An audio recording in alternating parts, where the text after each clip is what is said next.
Meus amados irmãos, uma boa noite na graça e na paz do Senhor Jesus. É estranho a gente ouvir alguém falar da gente. A gente nunca se acha tanto assim. Mas eu louvo a Deus pelo privilégio de estar aqui com os irmãos.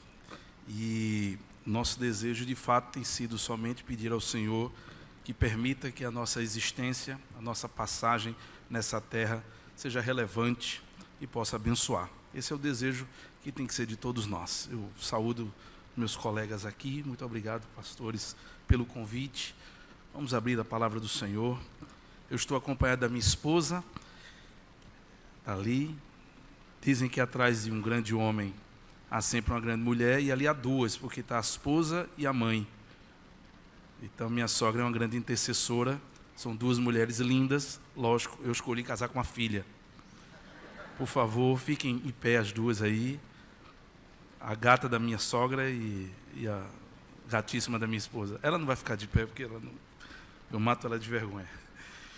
Primeiro Pedro, capítulo 4. 1 Pedro, capítulo 4.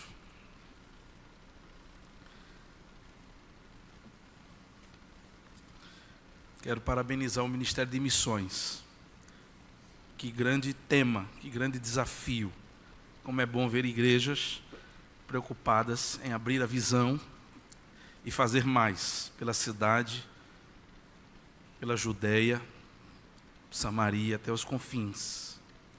É um paradoxo a gente precisar fazer eventos desse tipo para dizer aos cristãos que eles têm que fazer aquilo que Deus os chamou para fazer. Mas há igrejas que nem isso fazem. Portanto, se há ministérios, grupos de igrejas e pastores que permitem que programações como essa aconteçam, é louvável. E Deus permita que este mês seja um mês diferente na vida dos irmãos e não mais um mês de missões na sua história. Porque a Bíblia também diz que a quem muito é dado, muito mais será cobrado. E às vezes é melhor saber pouco para ter menos responsabilidade do que saber demais e continuar sem fazer nada.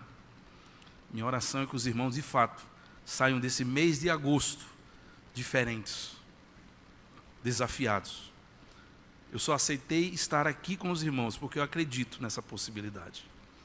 Eu sei que o Espírito Santo que nos permitiu estar aqui nessa noite é o mesmo que nos acompanha, conhece a nossa história, nos presenteou com as habilidades que Ele espera, mas espera que a gente coloque elas em prática. Esse é o meu desejo, irmãos. Não vou inventar a roda, não vou falar nada novo, mas eu vou compartilhar aquilo que eu entendo que precisa ser vivido na minha vida e precisa ser vivido na sua vida também. Agradeço a compreensão dos irmãos pelo horário que nós chegamos. Foi informado que nós tivemos uma perda essa semana, mas a perda que nós tivemos é muito mais do que uma simples perda. Foi uma perda na obra da construção da igreja. Nós perdemos o nosso pedreiro, que era membro da igreja. Fui pastor dele por quase 16 anos. Era um entusiasta na reforma da igreja. Então tem sido de fato uma semana difícil, porque muitos sentimentos que vivenciamos no ano passado voltaram à tona, só que agora não uma perda física, mas uma perda de gente. Ele caiu do andaime, mas a sua queda foi motivada por um diagnóstico que só saiu um dia depois. Então, isso suscitou muitos comentários e suspeitas e toda sorte de possibilidades. Mas o laudo atestou que nosso querido João, como ele era conhecido, ele teve um AVC hemorrágico. Era um pedreiro de 69 anos, que gostava de viver do que fazia. Era aposentado, mas não parava de trabalhar. E nós olhávamos para ele e dizia assim: João, pega essa pastorada todinha aqui e bota no bolso. Subia andaime, pegava pedra. João, tem ajudante para isso. João, não faça isso. Bota esse ajudante para trabalhar. Ele não gostava de ajudante. Ele dizia que todo ajudante era preguiçoso. Desde os 9 anos, ensinado pelo seu pai o ofício da construção civil, 90 anos de trabalho, ele não gostava de ajudante. Desde que a igreja caiu, aliás, durante todos esses quase 16 anos que eu sou pastor da igreja do Jordão Alto, ele esteve presente em todas as reformas. Todas as reformas. Tudo a gente tinha João para isso. Quando a igreja caiu, João estava lá para ajudar a conter para colocar escoramento, amarração, para destelhar, para demolir, para retirar entulho. E agora que nós estávamos levantando as paredes, estava lá João. João partiu da melhor forma. Eu precisava dizer isso para a igreja. João não foi uma fatalidade, porque nós não cremos em fatalidades. Nós cremos no tempo determinado de Deus. Nós cremos na soberania de Deus. Não foi um azar. Não foi uma circunstância do acaso. João, antes de começar essas 2 semanas e meia de serviço, 2 semanas e 2 dias de serviço, porque o AVC foi na terça-feira, João estava fazendo um outro serviço para um morador do Jordão. E eu cheguei para ele e disse: João, as vizinhas da igreja estão dizendo que tem gente entrando na obra para fumar, para fazer coisas erradas. Então, João, eu preciso fechar essa parede da frente. E é interessante que ele estava ocupado. Aliás, João sempre vivia ocupado. Era difícil ver João ocupado. A gente tem que arrumar serviço, porque se deixasse ele dizer terminou, já tinha 5, 6 querendo que ele fosse para sua casa fazer serviço. E eu disse: João, eu preciso de você para fechar isso. Eu podia ter chamado outro pedreiro, mas era João, membro da igreja. E a igreja é responsabilidade nossa. A igreja não é de outra pessoa, a igreja é nossa. É a casa que o Senhor nos deu. Isso aqui é de vocês. Eu disse: João, eu preciso fechar isso. E ele podia ter dito: eu estou com esse serviço. Eu não vou poder parar esse serviço agora. E o serviço era longo. Mas João não fez isso. João disse: 2 dias para eu terminar o que eu comecei, e eu digo para ele que eu vou parar e volto. Foram 3 dias. Ele terminou e começou a obra. João com certeza iria morrer nesses 2 semanas e 2 dias. Os nossos dias e meses estão estabelecidos de Jó, e ninguém pode ultrapassá-los. Mas ele poderia ter morrido escolhendo trabalhar por dinheiro. Ele escolheu servir ao Senhor. Que melhor forma há, queridos, de partir deste mundo? Que melhor forma há de completarmos a nossa carreira do que usando os nossos dons e os nossos serviços para aquilo que é mais relevante, o reino de Deus e a sua glória. O que eu vou compartilhar com os irmãos é o que Deus tem falado ao meu coração essa semana. Eu esperaria falar isso para a minha igreja primeiro. Aprove a Deus que eu falasse para você primeiro. Mas esse será o meu sermão de domingo que vem. O prazer de servir ao Senhor. 1 Pedro, capítulo 4, a partir do verso 1 ao verso 11, diz assim a palavra do Senhor. Quem achou diz amém. Quem não achou diz misericórdia. Deu tempo, não foi? Eu faço essa introdução para dar tempo. Ora, pois, já que Cristo padeceu por nós na carne, armai-vos também vós com este pensamento, que aquele que padeceu na carne já cessou o pecado, para que no tempo que vos resta na carne, não vivais mais segundo as concupiscências dos homens, mas segundo a vontade de Deus. Porque já é bastante o tempo que, passado da vida, fizemos a vontade dos gentios, andando em dissoluções, concupiscências, borracheiras, glutonarias, bebedices e abomináveis idolatrias, e eles agora acham estranho não corrermos mais com eles nesse mesmo desenfreamento de dissolução, e até blasfemam de nós, os quais hão de dar conta ao que está preparado para julgar os vivos e os mortos. Porque por isto foi pregado o evangelho também aos mortos, para que, na verdade, fossem julgados segundo os homens na carne, mas vivessem segundo Deus em espírito. E já está próximo o fim de todas as coisas. Portanto, sede sóbrios e vigiai em oração. Mas, sobretudo, tende ardente caridade, amor uns para com os outros, porque o amor cobrirá a multidão de pecados. Sendo hospitaleiros uns para com os outros, sem murmurações. Cada um administre aos outros o dom como recebeu, como bons despenseiros da multiforme graça de Deus. Se alguém falar, fale segundo as palavras de Deus. Se alguém administrar, administre segundo o poder que Deus dá, para que em tudo Deus seja glorificado por Jesus Cristo, a quem pertence a glória e o poder para todos sempre. Amém.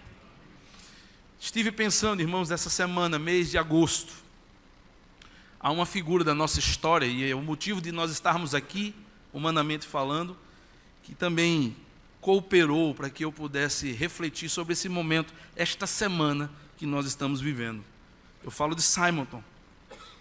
Eu entendo que Simonton com certeza compreendeu bem esta palavra do apóstolo Pedro, uma vez que ele encarou muitos desafios. Não vou negar aos irmãos, esse 1 ano e 2 meses que se passaram têm sido extremamente desafiadores e muito provavelmente os mais desafiadores da minha vida, contando de 2000 para cá, quando eu fui ordenado, os 5 anos antes que eu fiz seminário, e os anos que eu estive na minha juventude trabalhando para a igreja têm sido os mais difíceis.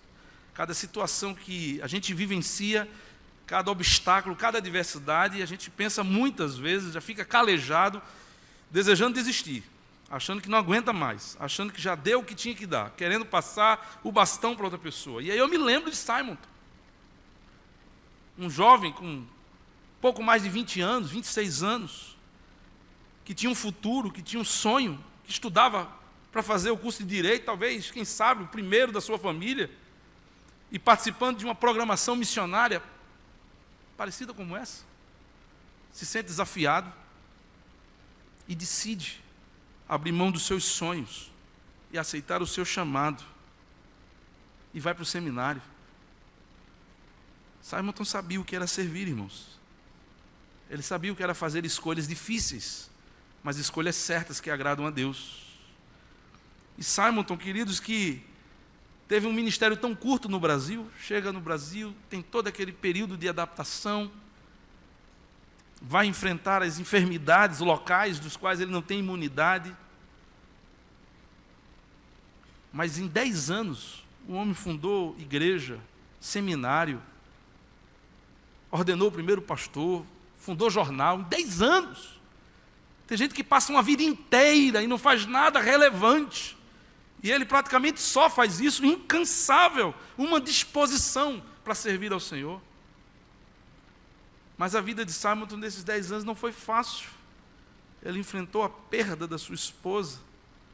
Depois ele mesmo veio a morrer, mas ele poderia, como a maioria de nós, como eu muitas vezes fiz ao longo desse 1 ano e 2 meses, dizendo: Senhor, peraí, eu estou buscando ser fiel, eu estou tentando fazer a coisa certa. Senhor, Simonton poderia ter dito: Senhor, eu larguei o curso, eu larguei minha família, eu aceitei o chamado do meu presbitério para vir para o novo mundo, para as terras brasileiras. Todo mundo foi contra, muitas pessoas acharam aquela loucura. Eu vim gastar os anos da minha vida aqui, minha esposa morre. O que foi que eu ouvi? Foi um chamado ou foi um psiu? O que houve? Como é que o Senhor permite um negócio desse? Mas a perseverança, queridos, de Simonton em servir, suportou tudo, entendendo que somos bem-aventurados quando injuriados, somos bem-aventurados quando perseguidos, somos bem-aventurados quando presos, somos bem-aventurados quando demitidos, somos bem-aventurados quando sofremos qualquer coisa para sermos fiéis a Deus.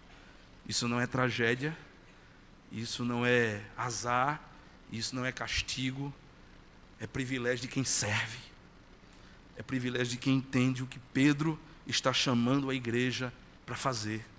Eu gosto da forma como Pedro começa o texto. Ora, pois, se Cristo já padeceu por nós na carne, armai-vos também vós com este mesmo pensamento. Por que nós devemos servir, queridos? Pedro escreve à igreja dizendo assim: olha, veja o que Cristo fez, olha o sofrimento dele, vale a pena servi-lo. Somos chamados a servi-lo por causa do que ele já fez por nós. O que ele fez por nós não foi para que eu e você ficássemos sentados no banco, assistindo a vida passar e usando os dons que ele nos deu para ganhar dinheiro, para ficarmos mais ricos, para comprarmos a nossa casa. Sim, precisamos fazer isso, mas não foi para isso necessariamente. Precisamos servir ao Senhor, queridos, armados deste pensamento. Somos devedores. Precisamos retribuir ao Senhor aquilo que ele fez por nós, voluntariamente. Ele morreu por nós. Ele sacrificou-se por nós primeiro. Por que devemos servir? Por causa do sacrifício dele primeiro por nós. Por que nós devemos servir? Pedro vai dizer, por causa da expectativa dele. Olha o que é que diz no verso 2. Para que no tempo que vos resta na carne, não vivais mais segundo a vontade dos homens, mas segundo a vontade de Deus. Há uma vontade de Deus. Antes que o evangelho chegasse até você, já havia uma vontade de Deus. Quando ele diz, hoje é o dia de Heraldo vir para os meus caminhos, de Flávio vir para os meus caminhos, de Ângelo vir para os meus caminhos, de Érica vir para os meus caminhos. Quando ele disse hoje é o dia, já havia uma vontade. E eu vim para os seus caminhos porque era a sua vontade. E eu preciso estar dentro dessa vontade. Eu não sei quanto tempo me resta. Simon não sabia quanto tempo lhe restava. João não sabia quanto tempo lhe restava. Mas nós precisamos, irmãos, estar dispostos a servir ao Senhor, porque essa é a expectativa daquele que nos chamou e nos salvou. Por que nós devemos servir, queridos? Olha o verso 3. Nós devemos servir ao Senhor, porque já foi bastante o tempo perdido. Ele vai dizer, porque é bastante o tempo que na vida passada fizemos a vontade dos homens, dos gentios. Quanto tempo você tem de crente? Eu, graças a Deus, já passei o tempo de cristão do tempo de não cristão. Eu já estou com crédito. Eu não sei quanto tempo você tem de vida. Eu não sei se você foi criado no Evangelho, não sei se você já se converteu adulto, já mais velho, ainda novo. Mas o tempo que nós passamos na obscuridade, o tempo que nós passamos no mundo, o tempo que nós passamos sem o conhecimento de Deus, foi um tempo perdido. Não fizemos nada para Deus. Não fizemos nada relevante, não abençoamos ninguém. Pelo contrário, a gente tentava era ser feliz, a gente tentava era responder as nossas perguntas e as nossas indagações, a gente só pensava na gente. Já foi bastante o tempo perdido. Não é possível que a gente se converta e continue perdendo tempo. Não é possível, queridos, que a nossa vida espiritual mude, mas a vida do mundo não mude. A gente continua envolvido com tudo, menos com as coisas de Deus. Por que nós devemos servir? Eu gosto do argumento do verso 7, porque Pedro vai dizer, já está próximo o fim de todas as coisas. Aí talvez você diga, pastor, é uma coisa interessante isso, pastor Sérgio. Faz 2 meses que nós estamos estudando sobre a segunda vinda. João era nosso aluno. João aprendeu sobre as correntes milenistas. João aprendeu sobre os sinais da vinda. João aprendeu como vai ser a vinda. Essa vinda global não veio, mas para João já veio. Era interessante quando na obra, alguma coisa que ele ouvia no rádio, aquele radinho de pilha que sempre continuava, ele comentava, o fim das coisas está próximo. Ele fazia associação com as aulas. O fim está próximo, queridos. Se não é a volta de Cristo, pode ser a sua ida, mas o fim está próximo. É motivo mais do que suficiente que enquanto o mundo ignora a existência de Deus e muitos cristãos estão acomodados, eu e você estejamos inquietos e desejosos de termos uma vida mais relevante na presença do Senhor. O fim está próximo. Precisamos nos inquietar, queridos, e nos esforçar para servir ao Senhor. Servir não é o natural do ser humano. As pessoas procuram e gostam de ser servidas, e esse mal entrou dentro das igrejas. As pessoas querem ver tudo pronto, mas as pessoas não querem gastar tempo, e elas não querem se dedicar para fazer as coisas acontecerem. Você precisa entender. A perseverança do servir, ela demonstra a qualidade da nossa fé. É quando servimos que mostramos se a nossa fé está sadia ou não. É quando servimos que demonstramos se o nosso amor pelo Senhor é um amor de gratidão ou não.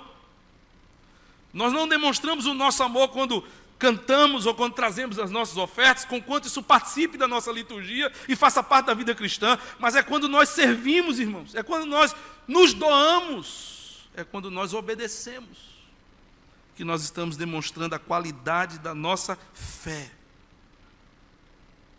Há muitas pessoas que começam, elas são boas de começar. Um movimento, um culto como este, um mês como esse, sensibiliza.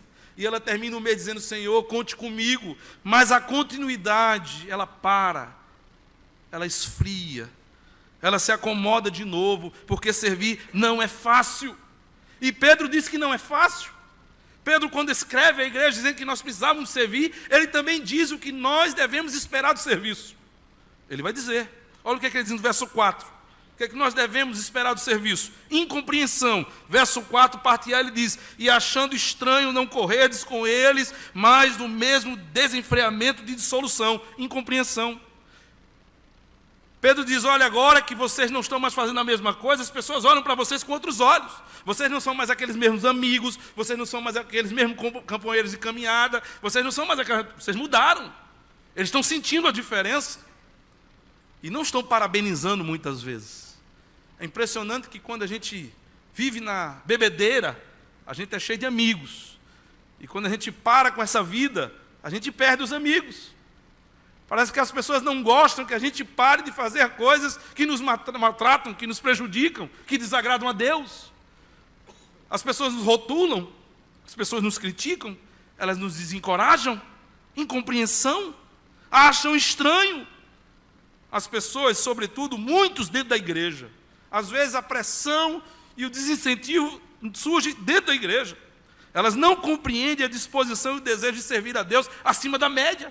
Quando elas veem alguém querendo ser acima da média, fazer mais, incomoda. Para que isso tudo? Incompreensão. O que é que Pedro diz que a gente deve esperar de quando a gente assume a postura de servir? Oposição. Ainda no verso 4 ele diz, blasfemando de vós. Não só acham estranho, mas ficam blasfemando. Insultando, em outra versão vai dizer. Se você muitas vezes é incompreendido dentro da igreja, imagine fora dela. A oposição, meu irmão, abra seus olhos e entenda que todas as vezes que você assumir um compromisso com Deus, e você determinar no seu coração a fidelidade e a obediência acima de tudo, a oposição será uma ação natural e espiritual do inimigo para impedir a sua continuidade. Porque se tudo for favorável, você continua. É preciso que haja desconforto. É preciso que haja oposição. É preciso que você seja confrontado para saber se a sua motivação persevera e aguenta as dificuldades. Eu gostaria muito que desde que a igreja tivesse caído há 1 ano e 2 meses atrás, nenhum outro problema surgisse. Mas eles não param de surgir. Toda semana é outro problema. E recurso é problema, e mão de obra é problema, e agora a perda de um soldado em batalha é problema. E você tem a opção de parar, ou você tem a opção de continuar servindo e fazendo a vontade de Deus. Fomos chamados para isso, queridos. Mas é interessante também o quanto Pedro está pensando talvez na reação dos seus ouvintes. E ele vai deixar claro que o servir aqui não é de qualquer jeito. Porque há uma diferença muito grande em fazer atividades dentro da igreja e servir. É muito fácil fazermos atividades dentro da igreja, mas servir é algo que tem uma qualidade, uma dimensão muito superior. E o verso 8, ele é chave. Porque quando ele começa a dizer, olha, por que devemos servir e o que devemos esperar do servir, no verso 8 ele vai dizer, agora o serviço é, sobretudo, acima de tudo, servir depende muito mais do sentimento do que da atividade. Qualquer pessoa pode varrer esse templo. Isso não significa servir. Mas o coração de quem varre, se varre simplesmente pela remuneração, se varre porque alguém mandou, ou se varre porque quer fazer algo de bom para a casa do Senhor, faz toda a diferença, porque Deus prescruta os nossos corações. Provavelmente quando Samuel olhou os filhos de Jessé, ele os avaliou corretamente a partir das suas qualificações visíveis. E em nenhum momento Deus desqualificou eles do que Samuel viu. Apenas Deus o informou que o critério dele é, eu vejo o coração. E de coração esses não servem. De fato, esse tem MBA, tem formação, esse é bom, esse também é desenrolado, é empreendedor, já tem um negócio próprio, ele é bom, aquele ali ganha bem e tal, mas eu vejo o coração e não é nenhum desses, vamos chamar o outro. É o sentimento, queridos. Por isso que Pedro vai dizer que nós devemos servir, sobretudo, nós devemos servir ao Senhor acima de tudo. É indispensável para quem deseja servir ao Senhor de forma agradável, que entenda a qualidade que Pedro diz que Deus espera. E a primeira qualidade você vê ainda no verso 8, quando ele diz, sobretudo, sirva com ardente amor. Ardente amor. Não existe serviço agradável a Deus se não for feito com amor e por amor. A raiz da palavra amor aqui é ágape. É o amor que Deus coloca no nosso coração, é um amor incondicional, é um amor que independe de aplauso, independe de reconhecimento, às vezes um amor tão predisposto que independe que alguém lhe peça, porque você já viu, você sabe que há necessidade, você não precisa que alguém se rebaixe, que alguém se humilhe, que alguém se constranja a pedir algo que é visível, chegou o conhecimento até você, é esse amor, queridos. Quantos de nós estamos servindo com esse amor? Por que às vezes a gente precisa fazer relatórios tão dramáticos e não esconder certas coisas que seriam desnecessários informar, porque se não mostrar que a coisa não é fácil, ninguém ajuda. E é interessante que ele vai usar uma expressão aqui que merece destaque. Essa expressão merece destaque porque ele não fala só de amor, mas ardente amor. Ardente amor, queridos, é uma qualidade pulsante, é uma qualidade, como que dizer, empreendedora. A gente não deve servir para demonstrar amor. Eu entendo que Paulo está dizendo assim, que quando a gente ama, a gente não fica sem servir. O amor, quando é pulsante e ardente dentro de nós, não nos permite ficar sem servir. Não é possível ver as necessidades e a gente não se sentir cativado e ajudar.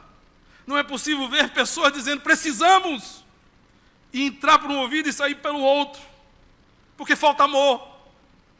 Porque se tiver que fazer, tem que ser mandado, tem que ser comissionado, tem que ter cargo, tem que sair no boletim, tem que ser dito lá na frente de todo mundo, tem que ser agradecido publicamente, porque senão não faz mais. Eu sei que esse problema não existe aqui na igreja presbiteriana de Boa Viagem, talvez lá só na minha, Jordão. Mas é esse amor que ele diz, que qualifica, que dá a cara do serviço que agrada o coração de Deus. Quando nós amamos, nós não podemos e não conseguimos ficar de braços cruzados. Quando o amor nos impulsiona a servir, não nos importa a dificuldade, não nos importa o custo, não nos importa a distância, não nos importa a falta de incentivo, não nos importa a falta de apoio que ninguém quer fazer, não nos importa a falta de reconhecimento, que esse é o motivo pelo qual muitos param de servir. Esse é o motivo pelo qual muitos não se envolvem mais. Esse é o motivo pelo qual muitos estão frustrados e dizem, negócio de igreja, eu não quero mais. Isso nunca vai mudar, porque isso é igreja. Igreja é formada por ser humano, quem precisa mudar é o seu coração, e você permitir que o amor entre no seu coração e volte a pulsar um ardente amor que lhe faça servir para ser reconhecido somente por Deus, se for necessário, para glorificar a Ele. A Ele. Sobretudo, como devemos servir? Pedro continua dizendo, verso 9, sendo hospitaleiros uns para com os outros. A expressão hospitalidade, ela não é nova, ela existe desde o Velho Testamento, e a ideia é de que os antigos cristãos abriam suas casas para os irmãos mais necessitados, para aqueles estrangeiros que vinham de longe. Portanto, qual é o princípio que Pedro está dizendo e relembrando para esta igreja?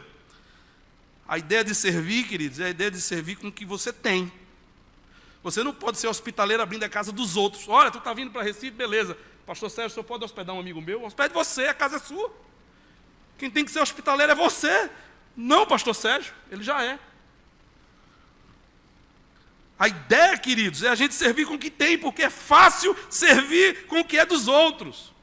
É fácil dar a cesta básica que a igreja reuniu e dá. É fácil dar a passagem para quem precisa, que a diaconia forneceu e dá. Difícil é servir com o que a gente tem. É com o nosso carro, não com o carro da igreja, é com a nossa gasolina. É a nossa casa. Não existe hospitalidade com as coisas dos outros. Só existe hospitalidade com a nossa. Isso significa, queridos, que servir é algo que nos envolve, que exige de nós um comprometimento, uma participação efetiva. Eu preciso sujar minhas mãos. Eu preciso sentir um pouquinho de desconforto. Eu preciso sair da minha zona de conforto. Não tem como. Hospitalidade não é patrocínio. Eu pago, mande alguém ir lá. Não é eu pago, mande alguém lá. O problema da igreja não é falta de dinheiro, é falta de mão de obra. De gente que diga, eis-me aqui, Senhor. Não existe agência missionária, mande que eu vou. Existe o chamado de Deus para mim e para você, que quer que eu e você façamos. Que eu e você estejamos comprometidos, que a gente chore, que a gente gema, que a gente sofra, que a gente dê a nossa participação, porque isso, o prazer é glorioso. Hospitaleiros, queridos. Hospitaleiros. Qual é a qualidade de serviço que Deus espera de nós? Sobretudo, acima de tudo, ainda no verso 9 ele diz, sem murmurações. Eu acho show essa expressão 9. Sem murmurações. A expressão grega aqui é gogusmos. Nem sei se eu estou expressando. Sem detalhes. Nem sei se eu estou pronunciando esse negócio certo. Mas é esse nome feio aqui. Mas o sentido é lindo. Sem murmuração não significa fazer sem reclamar. Porque gogusmos, ou sem murmuração, envolve a ideia de desprazer. Deixa eu explicar. O que Pedro está dizendo é que eu e você não podemos servir sem prazer. Não podemos servir fazendo por fazer. Muito menos nós podemos servir com um sentimento de obrigação. Porque murmuração é isso. É você de repente fazer sentindo que foi obrigado, foi constrangido. Fazer aquilo, você está tendo o sentimento de ser lesado. Imagina se levar alguém para comer fora, ou hospedar alguém na sua casa, você começar a pensar, meu Deus, o custo da energia esse mês vai ser astronômico. Eu não podia ter gasto esse dinheiro, era melhor não ter servido. Porque você serviu murmurando, você serviu sem prazer, você serviu por constrangimento, você serviu se sentindo explorado. Se você pudesse escolher, você não tinha feito, não faça, porque é melhor não fazer, porque essa qualidade de serviço não agrada a Deus. Gastou dinheiro à toa, se incomodou à toa, teve uma noite de sono ruim, porque quis, porque não é o serviço que Deus se agrada, queridos. O serviço que Ele se agrada é um serviço sem murmuração. O que eu estou fazendo é importante. O que eu estou fazendo é necessário. O que eu estou fazendo está abençoando uma vida. O que eu estou fazendo porque Deus contou comigo e me deu esse privilégio. Ele me deu esta oportunidade. Tenho certeza que cada tijolo que João colocava naquela igreja não era um simples tijolo, não era só mais uma casa, uma parede, que ele fez ao longo de 90 anos. Era o sonho dele, de ver aquela igreja construída. Sonho de todos nós, o sonho coletivo. Às vezes dava 5 horas, o ajudante ia embora. Eu passava de 5h40, João ainda estava lá. João, está fazendo o que aqui, João? Terminando a massa. E cadê o ajudante? Já foi. Essa moçada não quer trabalhar não, pastor. Ele talvez não fizesse isso para ninguém na vida secular. Mas Deus não é ninguém. Era o Senhor da sua vida. Talvez Simonton, se tivesse se formado como advogado e fosse trabalhar, ele não fizesse e com certeza não faria metade do sacrifício que ele fez, sendo missionário no Brasil. Mas porque ele trabalhava para o Senhor sem murmuração. Como nós devemos servir? Pedro diz, acima de tudo, sobretudo, conforme o dom que você recebeu. Olha o verso 10. Cada um administre uns aos outros o dom como recebeu, como bons despenseiros da multiforme graça de Deus. Escute. Pedro possui nesse texto um foco individual e um foco coletivo. Eu vou tentar compartilhar com você. Com certeza, na mente de Pedro, o que Pedro está dizendo à igreja é que cada um de nós recebemos, de acordo com a soberania, graça e criatividade de Deus, um dom. Com certeza Deus deu a cada um de nós algo diferente. Graças a Deus, ninguém aqui consegue resolver todos os problemas da igreja sozinho. Graças a Deus que o pastor Sérgio, o pastor Vitor, o pastor Marcelo, ninguém aqui resolve nada sozinho, porque se resolvesse, não tinha sentido a gente chamar igreja. Corpo, membros, órgãos. Somos igreja, queridos. Esse é o foco individual. Você tem uma participação obrigatória e importante na igreja. Alguma área desta igreja pode estar sofrendo pode não estar avançando mais porque você não está envolvido. Alguma coisa que Deus desejava fazer no ministério desses pastores e dessa igreja pode estar sendo obstaculado, retardado. Não que Deus dependa exclusivamente de nós. Se você não quiser, Deus vai levantar outro. A obra de Deus não para, mas entenda o que eu quero dizer. Alguém pode estar sobrecarregado porque você não está envolvido. Porque você não está achando importante, necessário, porque você não está servindo com a qualidade que Deus espera que você sirva, e alguém está sobretarefado, ou alguém está num lugar que não precisava estar, porque está suprindo uma necessidade. É o que o texto diz, queridos. Essa é uma pregação necessária, uma participação necessária e urgente no serviço da nossa igreja. Agora, há um foco coletivo. E qual é o foco coletivo? É que se todos nós fizéssemos a nossa parte, se todos nós exercêssemos o dom que nós recebemos, a habilidade que nós recebemos, queridos, o reino avançaria mais. Esta igreja, que é uma bênção, estaria duplicadamente abençoada, se todos fizessem a sua parte.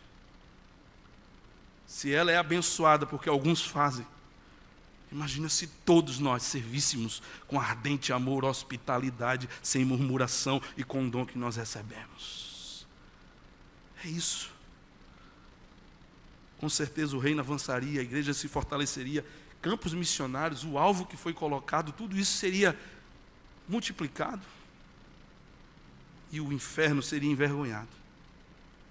Porque ele ia tentar, mas ele teria fracassado em acomodar a sua vida, em enterrar o seu talento, em deixar você mais envolvido com as coisas da terra e não com as coisas do céu.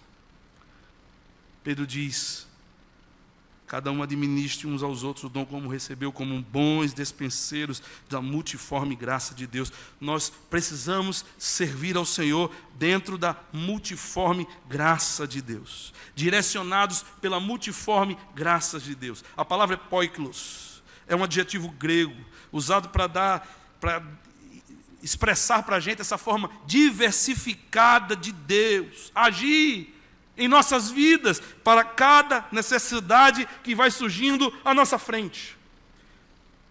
Essa multiforme graça, queridos, ela te habilitou de uma tal forma que você um dia poderá fazer algo que você nunca fez, porque a necessidade surgiu e Deus vai te capacitar para isso.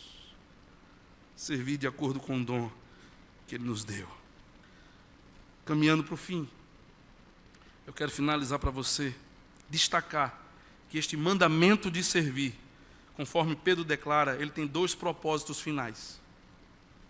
Eu e você, eles e vocês, precisamos servir ao Senhor, objetivando esses dois alvos.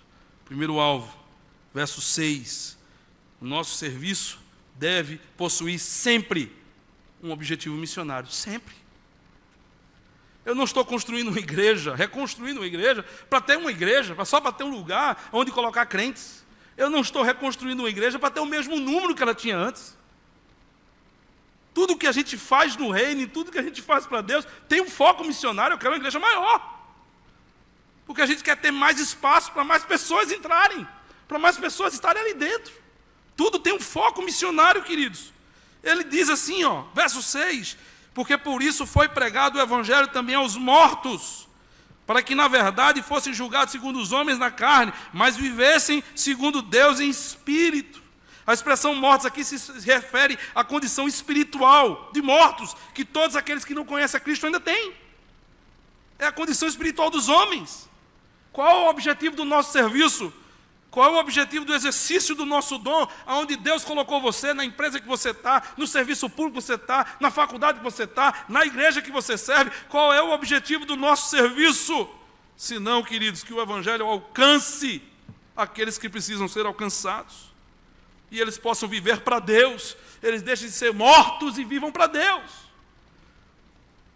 É por isso que em Atos capítulo 2, verso 46, diz que a igreja caía na graça de todo o povo, e Deus ia acrescentando dia a dia os que haviam de ser salvos, porque aquela igreja servia, porque aquela igreja era simpática, porque aquela igreja estava preocupada em estar na vontade de Deus, usando os seus dons para servir.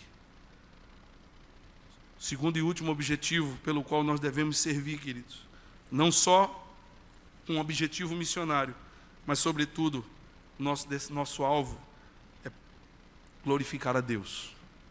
Devemos servir para glorificar a Deus. Não é glorificar a denominação, não é glorificar o pastor, nem os nossos concílios, mas a Deus. Verso 11 diz: se alguém falar, fale segundo as palavras de Deus. Se alguém administrar, administre segundo o poder de Deus. Se você venda para a glória de Deus. Se você é professor, ensine para a glória de Deus. Se você tem condições de envolver-se nos ministérios da igreja, faça isso para a glória de Deus, para que em tudo Deus seja glorificado por Jesus Cristo.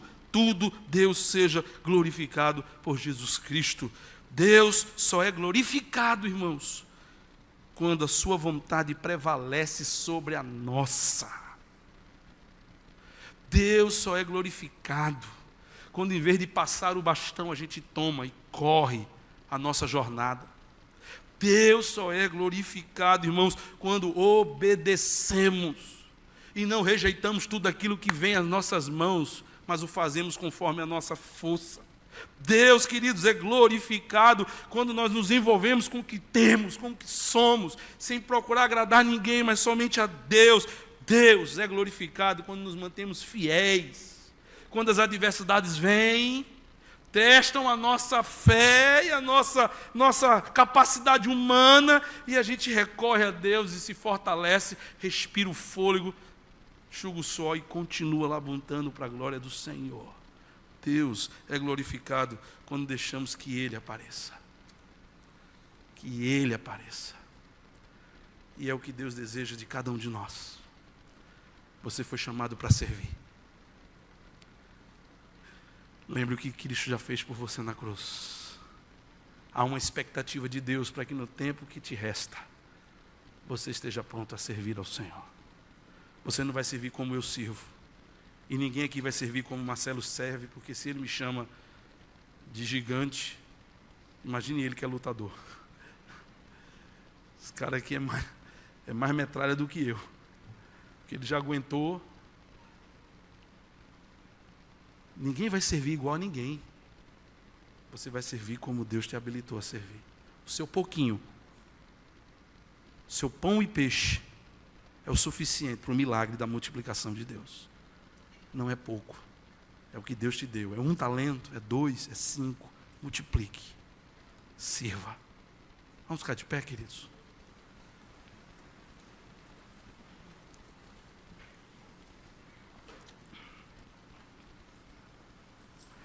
Será que você poderia orar pela sua vida? Pelo menos 2 áreas da sua vida. Eu sou franco. Eu vou pregar na minha igreja isso, então o que eu vou dizer para eles, eu vou dizer para vocês. O máximo que pode acontecer é eu demorar aí algum século para voltar aqui. Quem sabe você poderia orar e dizendo: Senhor, me perdoe, porque eu não estou te servindo como deveria. Se esse for o seu caso, se a qualidade do seu serviço está abaixo da média, se você está igual a todo mundo, não há diferença, não há relevância. Se o seu tempo dividido privilegia mais a César do que a Deus, pare de dar a César o que é de Deus. Peça perdão. A primeira oração é essa. Não ouse pedir a Deus que Ele use daqui para frente, se você primeiro não reconhecer que estava negligenciando, deixando em segundo plano, com as prioridades invertidas. Se você entendeu isso, se o Espírito Santo disse isso para você, valeu a pena ter vindo. Porque é isso que Ele me diz cada semana. E não importa se eu já tenha feito muito, como o Marcelo falou, esquecendo das coisas que para trás ficam, eu avanço para as que estão adiante de mim. Eu estou vivo.